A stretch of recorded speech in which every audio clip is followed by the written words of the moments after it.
জম্মু ও কাশ্মীরের বিধানসভা ভোটে বিজেপি জিতলেই বদলে যাবে আন্তর্জাতিক রাজনীতি।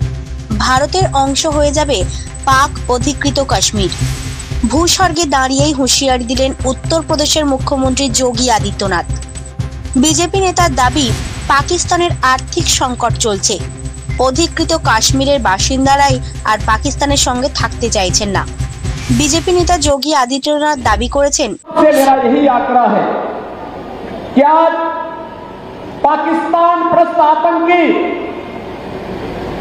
जो ये जानते हैं कि अगर उन्होंने भारत के अंदर अब कहीं आतंकवाद को भड़काने का काम किया, आतंकवाद को पनपाने का काम किया, या आतंकी गतिविधियों को कहीं न कहीं किसी भी रूप में उसे आगे बढ़ाने का प्रयास किया, तो उनकी दुर्गति क्या होने वाली है। ये नया भारत है, देश को बर्दाश्त करने वाला नहीं है। इसके सामने वह पूरी मजबूती के साथ खड़ा होकर के उसके पैरों को उखाड़ने वाला है, उस दुर्गति तक पहुंचाने की स्थिति रखता है। जो मैंने पहले भी कहा कि आतंकवाद के लिए जीरो टॉलरेंस की जो नीति आज भारत की है, आतंकवादियों की वो दुर्गति करेंगे, न उन्हें ढकने के लिए कफन ही मिलने वाला है और न दफनाने के लिए 2 गज जमीन ही प्राप्त होने वाली है। बहनों और भाइयों, जम्मू कश्मीर के बारे में जब भारत के बारे में बात आती है, ये चुनाव इस बात को भी प्रदर्शित करने वाला है। हम लोग बचपन में गाते रहे हैं, बिना सिंध के हिंद कहां है, रावी बिन पंजाब नहीं, गंगा आखिर खुश हो कैसे जब तक संग चीनाव नहीं है। রামগড়ের সমাবেশ থেকেই পাকিস্তানকে নিশানা করেছেন বিজেপি নেতা যোগী আদিত্যনাথ।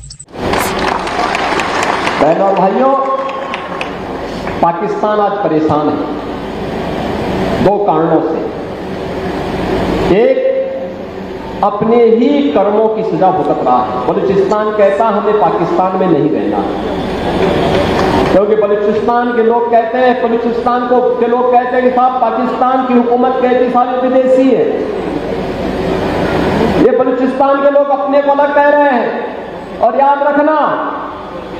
रखना भारत सरकार ने भी घोषणा की है कि water and terrorism don't flow together, यानी भारत सरकार ने एक साथ घोषणा की है, पाकिस्तान को 2 टुक कहा है कि आतंकवाद और सिंधु नदी का जलप्रवाह साथ साथ नहीं चल सकते।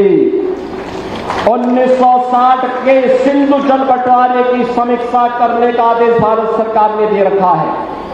1960 के जल बंटवारे का मतलब अभी तक तो पाकिस्तान के हाथों में इन 75 वर्षों में कटोरा आया है।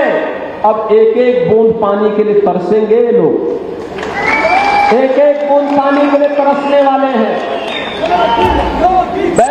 প্রধানমন্ত্রী এবং অমিত শাহ স্বরাষ্ট্রমন্ত্রী হিসেবে সন্ত্রাসবাদের পথ বন্ধ করে দিয়েছে এবং পাথর ছুঁড়ে মারার দিন শেষ করে দিয়েছে। শান্তনু পুরকাইতের রিপোর্ট, জেলার বার্তা।